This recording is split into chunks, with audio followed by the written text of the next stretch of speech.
cântec istoric ne-aduce aminte că frații în veci vor fi frați. Un cântec de luptă bătrân ca unirea, voi compatrioți ascultați. Un cântec de luptă bătrân ca unirea, voi compatrioți ascultați. Treceți batalioane române Carpații, la arme cu frunză și flori. Vă așteaptă izbânda, vă așteaptă și frații, cu inima la trecător.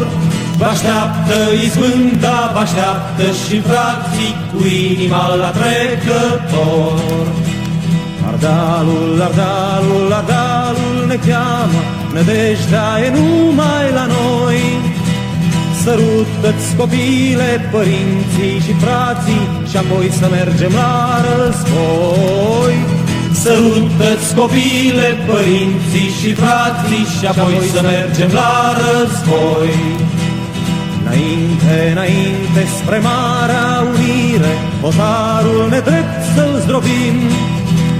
Să trecem Carpații, ne trebuie Ardealul, de-o să ne îngropăm de vii. Să trecem Carpații, ne trebuie Ardealul, de-o să ne îngropăm de vii.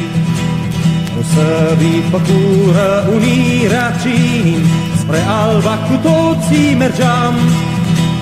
Toți oamenii țării semnau întregirea, voința întregului neam.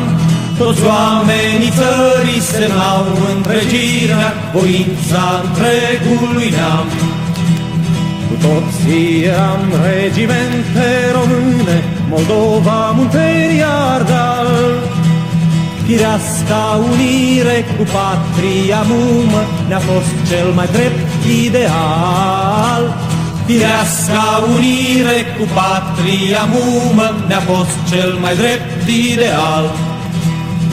Aceasta-i povestea Ardealului nostru și-a neamului nostru viteaz. Istoria întreagă cu lupte și jertfe trăiește în unirea de azi.